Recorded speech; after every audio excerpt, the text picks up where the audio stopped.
Eu quero trazer uma mensagem da palavra de Deus para vocês nessa noite. Essa noite estamos aí encerrando o ano de 2020. Se você tem a sua Bíblia em mãos, por favor, eu quero que você abra comigo em 1 Pedro, capítulo 5, versículo de número 10.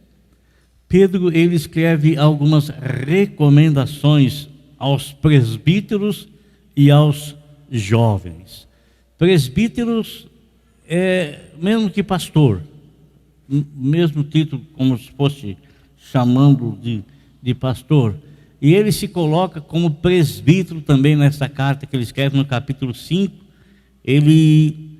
Ele faz, portanto, um apelo no capítulo 5 aqui. Portanto, apelo para os presbíteros que há entre vocês, e o faço na qualidade de presbítero. Então, ele está dirigindo a palavra, escreveu para os presbíteros, no qual ele se colocava também como tal. Mas não é esse versículo que eu quero ler. Eu quero ler o capítulo 5, versículo de número 10. 1 Pedro 5, 10. O que está escrito aí em 1 Pedro capítulo 5, versículo de número 10?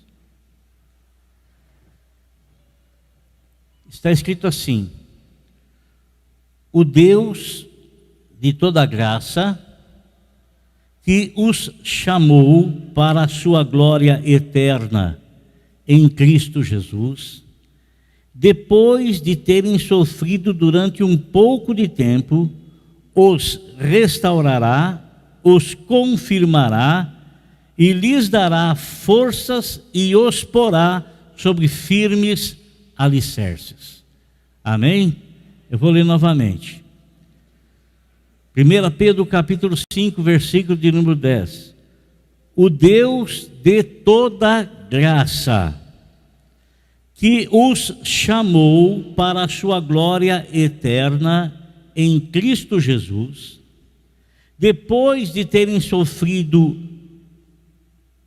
durante um pouco de tempo, os restaurará, os confirmará, lhes dará forças e os porá sobre firmes alicerces.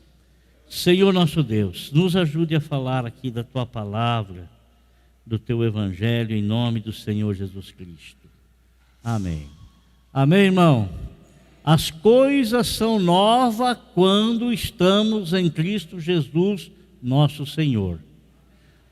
Eis que tudo se fez novo. A expectativa que o mundo, de um modo geral, cria na passagem do ano, essa expectativa, essa esperança de dias melhores, de tempos melhores, quase todas logo no primeiro, no segundo mês se desvanece, some, desaparece. O que um dia pode produzir de expectativa para a tua vida? O que um dia, de uma passagem ou de um ano para o outro, ele pode trazer de expectativa para você que lhe seja garantido? Nada. Muitas pessoas, elas são tremendamente decepcionadas porque elas colocam a confiança em coisas que não devem ser colocadas confiança, porque não são dignas de confiança. Às vezes as pessoas deixam por não conhecer, talvez, e se conhece a Deus e coloca a sua esperança num dia, ele está desvirtuando a sua fé do foco principal. Porque a nossa fé, ela não tem que ser depositada e não pode ser depositada no novo ano, no novo dia. Isso tudo vai ser novo. Vai nada, é conversa. É a pessoa se auto-iludindo, né? O Senhor diz para nós colocarmos a nossa confiança nele. Por quê? Porque Ele é a única pessoa que pode fazer o que prometeu. Nenhum homem pode se fazer promessa, pode se esperar muita coisa, mas nenhum homem tem as condições de fazer aquilo a que se comprometeu, porque ele está sujeito à morte. Ele pode imaginar, pode pensar, e às vezes ele não consegue chegar até aquilo que ele prometeu, aquilo que ele disse, aquilo através do qual ele se comprometeu. Deus não. Por isso a Bíblia fala que o Senhor Deus, Ele é digno de confiança. Digno de confiança. Deus, irmãos, Deus, o que é Deus? O que é Deus? Deus é o supremo criador de todo o universo. Deus, Ele é o supremo criador de todo o universo. Desde lá do jardim do Éden, tentam, o inimigo da alma do homem e o inimigo de Deus, ele tenta tirar todo o foco e toda a atribuição de criação ao Senhor Deus, para dizer que o mundo foi criado através de uma explosão do Big Bang, e agora estão entrando com uma nova teoria a respeito da criação de todas as coisas.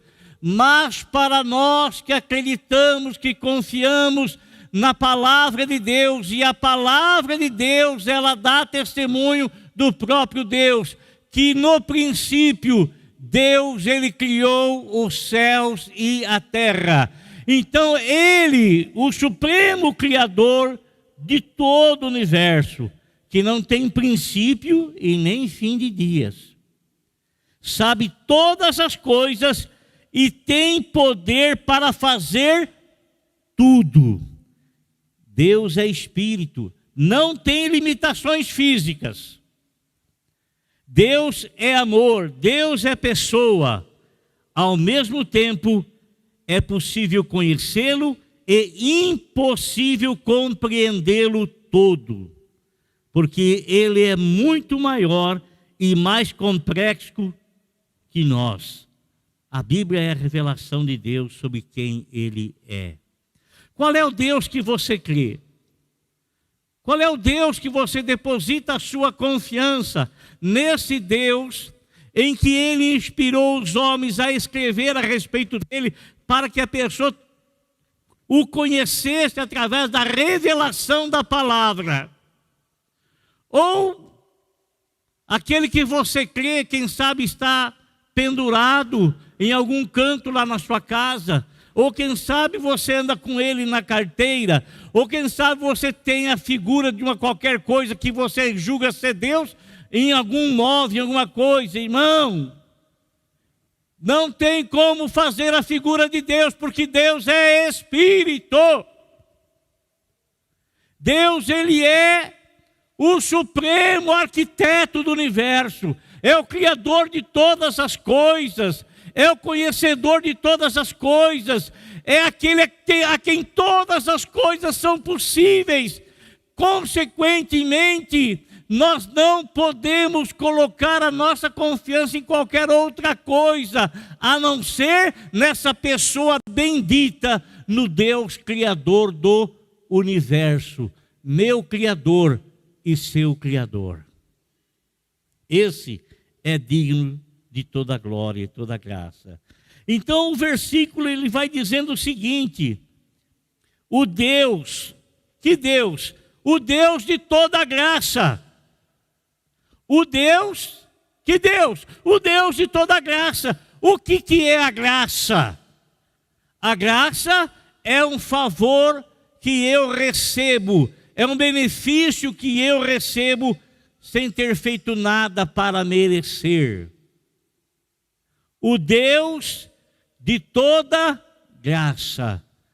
Irmão, não é uma porcentagem da graça, não é 10% da graça, não é 20% da graça, não é 30%, é o Deus de toda, da totalidade, de tudo. O Deus de toda graça.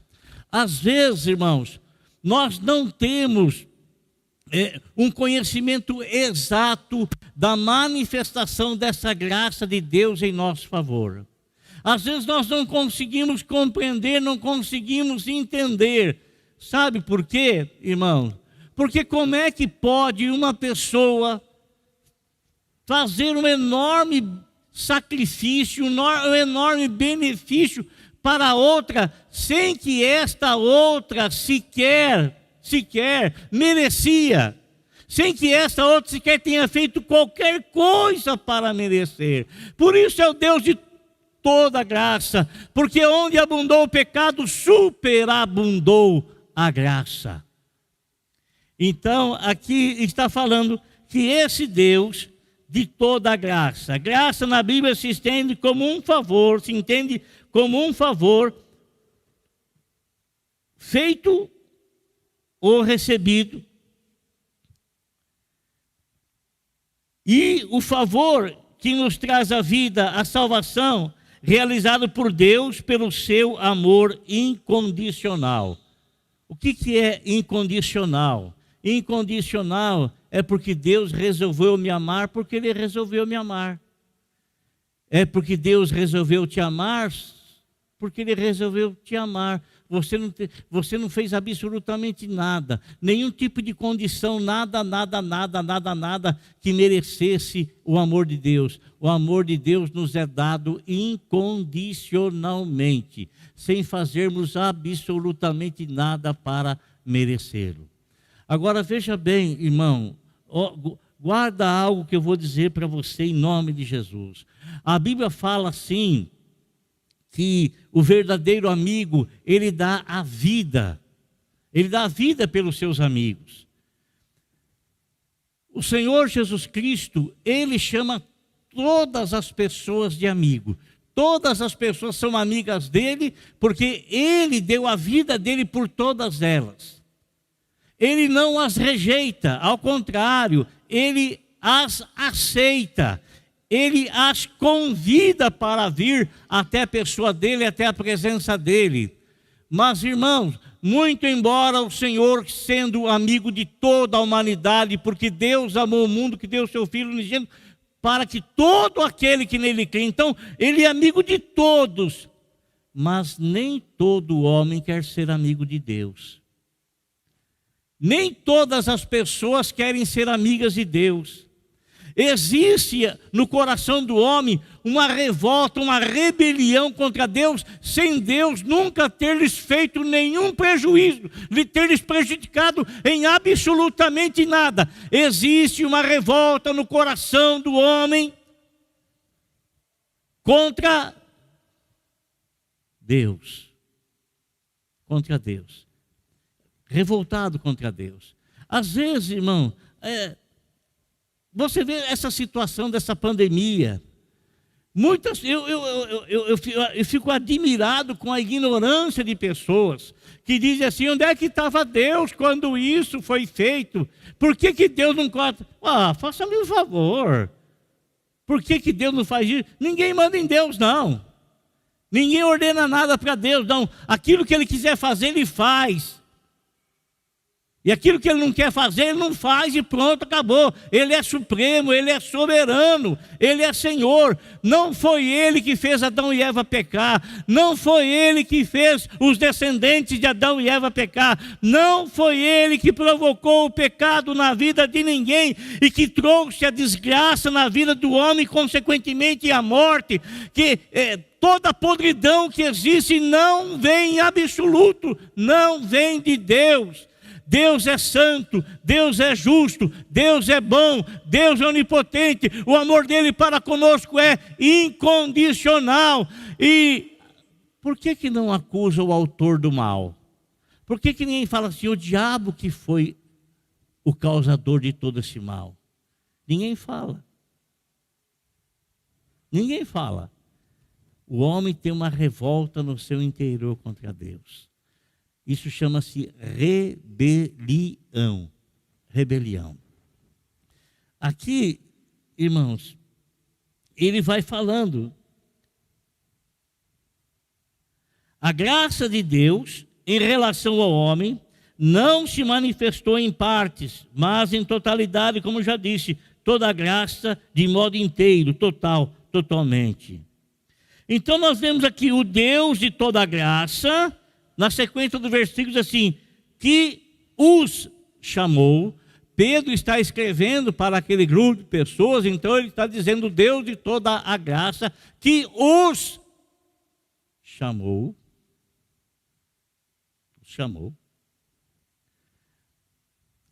Eu e você fomos chamados por Deus, ou pelo Deus de toda a graça. Mire o privilégio, ser chamado pelo Senhor Supremo. Pessoas não se dão conta da importância do seu chamado e principalmente por quem foram chamados. Paulo, ele jamais esqueceu do favor imerecido que ele recebeu de Deus.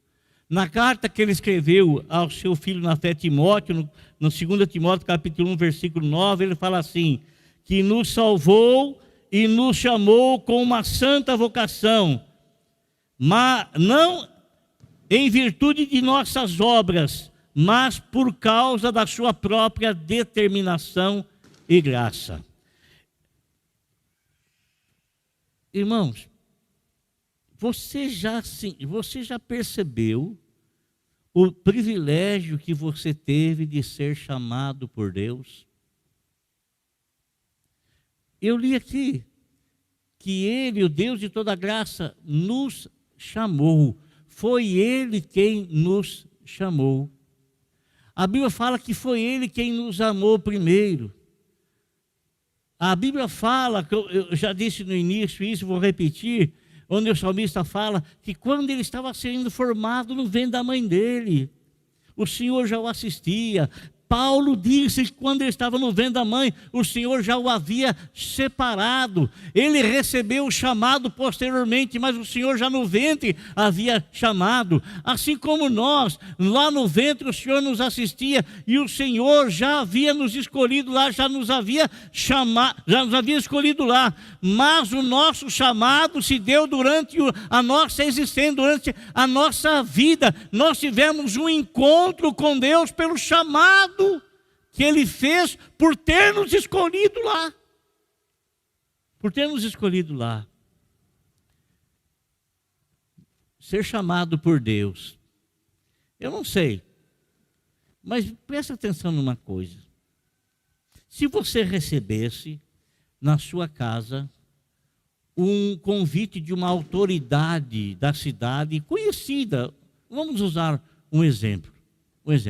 Suponhamos que o deputado estadual, federal, se você recebesse, como você iria sentir? Você não iria se sentir honrado? Não iria se sentir honrado? Lógico.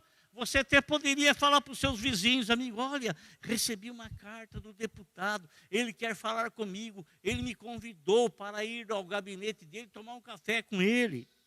Você ia se sentir honrado.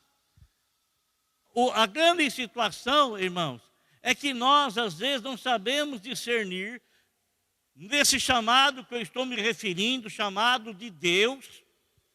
Às vezes, a gente trata isso como uma coisa não natural, uma coisa até indiferente, às vezes. A gente não honra o chamado que nós recebemos, nós não valorizamos o chamado que nós recebemos do Senhor.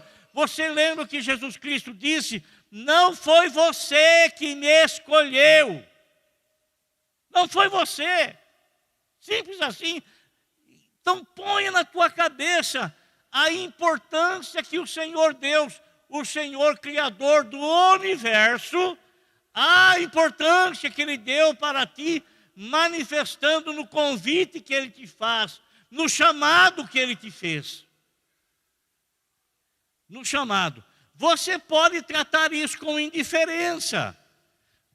E, consequentemente, você não valorizar isso e, como resultado, você não ter nenhum tipo de gratidão em seu coração. Mas, se você, amado, considera esse Deus Supremo como a maior de todas as autoridades, então você tem que se sentir privilegiado de ter sido chamado por Ele. De ter sido chamado por Ele. Não é um privilégio? Não é um privilégio sermos chamados pelo Criador do universo? Não é um privilégio, meus irmãos, saber que no meio de 7 bilhões de pessoas no planeta, aprove ao Senhor te chamar, aprove ao Senhor te escolher, não porque Ele viu alguma coisa boa em mim, porque o chamado dele é incondicional, não porque Ele viu alguma coisa em você que merecesse ser chamado, não. Ele resolveu te chamar, Ele resolveu me chamar, Ele resolveu nos chamar. E quem é que vai colocar objeção a isso?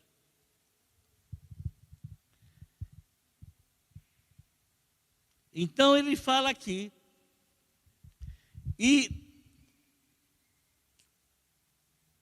ele diz que nós somos chamados, e quem é chamado para alguma coisa. O que é que o versículo diz? Diz assim, que os chamou para a sua glória eterna em Cristo Jesus. Então o Deus nos chamou para a sua glória eterna na pessoa do Senhor Jesus Cristo. Na pessoa do Senhor Jesus. Agora, irmão, vejam bem que aquele que chama, chama para algo. E o Senhor nos chamou para a sua glória. O que quer dizer glória?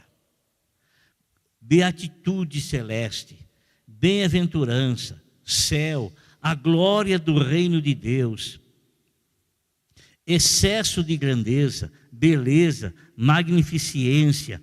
Podemos usar todo tipo de palavra, de todo vocabulário terrestre, mas nunca conseguiremos fazer com que as nossas palavras venham a dizer claramente o que na verdade está pronto no céu à espera da igreja. A glória de Deus, em Cristo Jesus, nós somos chamados.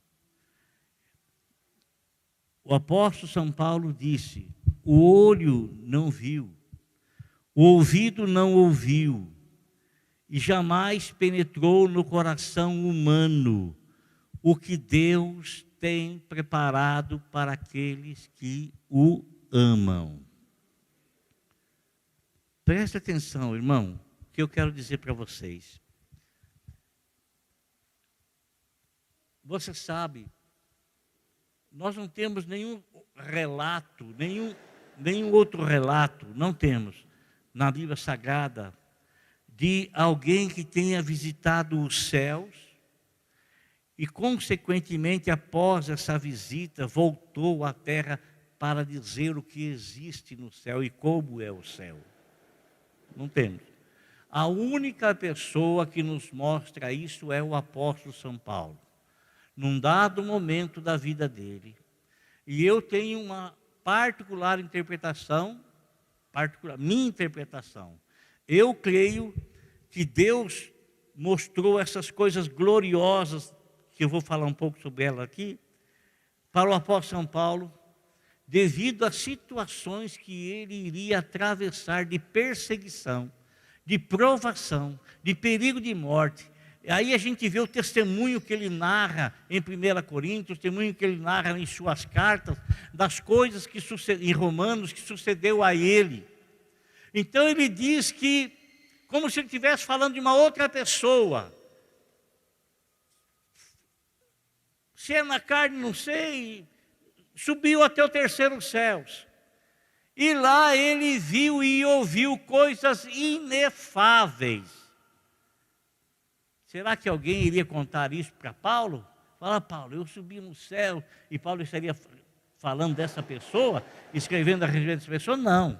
Paulo está falando a respeito de si mesmo, que ele subiu ao terceiro céu, e lá ele viu e ouviu coisas inefáveis, que ele não conseguia traduzir com palavras, não tinha palavras que viessem a traduzir corretamente aquilo que ele viu e ouviu, porque a coisa era linda demais, era esplendorosa demais, era grandiosa demais, era a glória de Deus, o lugar onde o Senhor Deus habita. E tão magnífico era o lugar, e que ele preferiu, desejava partir, porque estar com o Senhor, ele disse que era muito melhor para ele, muito embora ele não era uma pessoa egoísta, ele sabia que ele tinha algo para repartir com as pessoas, e se ele desejasse subir, e se ele subisse, ele iria desfrutar, e ele tendo condições de estar na terra e estar pregando o evangelho para outras pessoas, para que essas outras pessoas também viessem se converter e tivessem a esperança de desfrutar a mesma coisa que ele haveria de desfrutar. A mesma coisa. Então, meus irmãos, ele viu essa coisa magnífica e maravilhosa, e é isso que está esperando a igreja. É isso que está nos esperando. Por isso quero lhe dizer uma coisa, amado. Em nome de Jesus, se cuide. Se cuide. Se cuide. Porque a coisa é linda demais, é bonita. Eu não vi, mas quando eu falo mas quando eu falo sobre isso, irmão, eu sinto o Espírito Santo movendo dentro da minha alma, confirmando aquilo que a gente está falando. Então vai ser uma coisa esplendorosa, gloriosa, magnífica, magnificentíssima. Portanto, fique firme, permaneça firme, permaneça firme. Sabe por que você deve permanecer firme? Eu vou ler aqui que Pedro diz. Olha, ele fala a respeito da glória eterna em Cristo Jesus. Glória eterna. Você sabe que existem muitas glórias aqui de homens, não é verdade? Mas são glórias que vêm e que vão. Olha, no século passado, quantas pessoas não receberam, foram vencedores de tantas coisas. Hoje, pouco, quase nada se ouve falar delas. Hoje, quase nada. Porque é uma glória transitória, é uma glória passageira. Mas aquilo que espera a igreja em Cristo Jesus é glória eterna, para todo o sempre. É isso que está te esperando, irmão. É isso que está me esperando, é isso que está nos aguardando, é isso que está nos esperando. Imagine você como Deus não está contente nesta noite. Imagine você. Não pense você que Deus olha de uma só maneira para todos os povos. Irmão, o Senhor nessa noite, Ele está contente com cada um de nós, sabe por quê? Porque nós não estamos juntamente com o mundo, celebrando a passagem do ano ao nosso bel prazer, da maneira que viesse a satisfazer a nossa carne, os nossos desejos egoístas. Nós estamos aqui reunidos e a nossa presença aqui é como se nós estivéssemos dizendo assim: Senhor, eu valorizo o que o Senhor fez por mim. Senhor, eu compreendo o que o Senhor fez por mim. Então a tua presença aqui, a nossa presença aqui, está alegrando o coração do Senhor, porque nós estamos celebrando a salvação que Ele nos deu, estamos celebrando a vida que Ele nos deu, estamos celebrando o benefício do sacrifício que Ele fez por nós. É isso que estamos celebrando. E aí, meus irmãos, a glória, ela vai ser eterna, né? Para todo sempre. Ela transcende, é sem começo e nem fim. Agora, eu acho interessante nesse versículo, irmãos, foi a comparação que Pedro fez. Pedro, ele poderia ter parado na frase acima, até onde nós lemos, assim, né? O Deus de toda graça, que os chamou para a sua glória eterna em Cristo Jesus, ele poderia parar aí. Mas ele não parou aí, ele continuou. Por que ele continuou? E quais foram as palavras que ele usou? Ele diz aqui, ó, para a glória eterna em Cristo, depois de terem sofrido durante um pouco de tempo. Então ele está falando daquilo que espera a igreja, que é a glória eterna, o gozo eterno, a paz eterna, a alegria eterna. Aí ele fala assim, isso será depois do pouco de sofrimento que vocês vão ter que passar nessa terra. Então ele faz uma comparação para nós ficarmos com os nossos olhos na eterna glória. E ele nos alerta que nós teremos um pouco de sofrimento. Será um tempo pequeno, um tempo quase irrisório, quase nada comparado, ou não é nada comparado com a eternidade que nós iremos viver e desfrutar dos benefícios que estão descritos na palavra do Senhor. Quase nada. Pouquinho de sofrimento. Pouquinho de sofrimento. Pouca coisa. Então ele fala, ele diz assim o seguinte, bem que Pedro, isso eu que interpretei aqui, bem que Pedro poderia ter terminado o versículo na frase anterior, mas ele não o fez, pois expõe a realidade da vida do crente que, estando nesse mundo, está sujeito a muitas adversidades e diversidades que lhe causam sofrimento. Ele faz uma comparação com o sofrimento, entre sofrimento e glória. O sofrimento é por um pouco de tempo e a glória é para sempre. A dor é passageira, mas a alegria, a paz, a segurança e tudo que está na glória de Cristo é para sempre. Para sempre. Enquanto no mundo teremos aflições, um sofrimento que passará e depois do passageiro vem o eterno.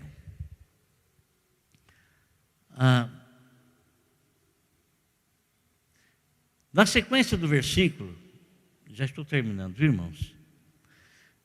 Na sequência do versículo, eu sei que assim à noite assim fica um pouco mais difícil para a gente ficar mais atento, né? Mas já estamos terminando.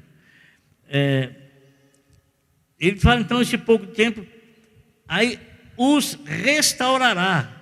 Depois de terem sofrido durante um pouco de tempo, os restaurará. O que é restaurar, irmão? Pôr em bom estado, reparar, recuperar, consertar. Agora, o que ele vai restaurar? O que precisa ser restaurado, irmão? Nós estamos vendo aqui nesse mundo e o nosso corpo é um corpo corruptível. Um corpo sujeito à corrupção. Conforme os anos vão passando, a dificuldade, as situações adversas, as coisas vão se tornando assim, a gente vai caminhando, por mais exercício que a gente faça para se manter ativo, por mais isso que você busque isso, busque aquilo, academia, aquilo mais para se manter, mas você sabe, o final dele é a morte, a corrupção. Mas o apóstolo São Paulo disse que o corruptível vai ser revestido de incorruptibilidade, isso vai ser restaurado. A Bíblia fala que nós enxergamos as coisas como se fosse pelo espelho. Então, esse corpo corruptível, que o destino dele é o pó da terra, ele vai ressuscitar, restaurado como de princípio, restaurado pelo Senhor. E ele não disse apenas que vai ser restaurado, ele disse também que ele irá nos confirmará. Confirmar quer dizer afirmar a verdade ou a exatidão, garantir a realidade, sancionar. Amados, o que vemos agora o vemos como por um espelho, mas o Senhor confirmará toda a promessa feita que agora não vemos cumprida. Ele irá estabelecer tudo o que em sua promessa garantiu. Por isso, não podemos nos mover tendo tal promessa. Não, nosso chamado é um chamado que ele gerou, e gerou nesse chamado as promessas. Aqui nessa terra, mas que vai se cumprir na Canaã celestial. Amém? Glória a Deus. Só para encerrar aqui, ele fala que vai os restaurar, os confirmar, e lhes dará forças e os porá sobre firmes alicerces. Ele faz em nós o querer quanto o efetuar. Ele trabalha a nossa vida para que nós se cumpra a vontade dele. Amado, em nome de Jesus, nesse novo ano que nós vamos adentrar daqui a pouquinho, olha, não se mova, por favor, em nome de Jesus, não se mova daquilo que o Senhor estabeleceu para a tua vida. Ao contrário, busque se firmar a cada dia mais, busque se identificar a cada dia mais com o Senhor, busque fazer isso, porque você só tem a ganhar com isso, só tem a ganhar. O beneficiado será você, o beneficiado será você. Amém? Amém? Feche os olhos, por favor.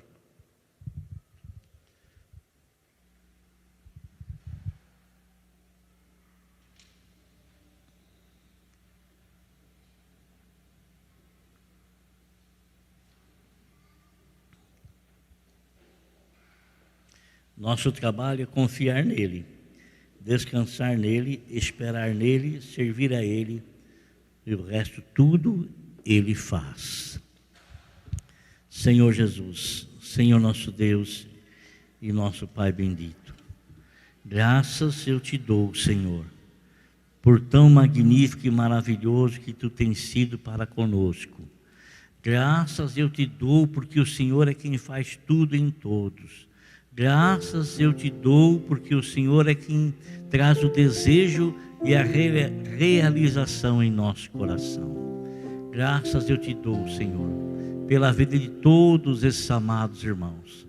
Graças eu te dou, Senhor, meu Deus, e nos ajude, Senhor. Nos ajude, Senhor, meu Deus, a regozijarmos, a valorizarmos o privilégio que nós temos de sermos chamados pelo Senhor, de sermos escolhidos pelo Senhor, de sermos separados para o Senhor. Obrigado, Jesus. Obrigado, Senhor, por tudo. Obrigado, Senhor. Obrigado. Nós te rendemos graças, louvores e honra ao teu nome, porque só o Senhor é digno. Só o Senhor é digno. Aleluia.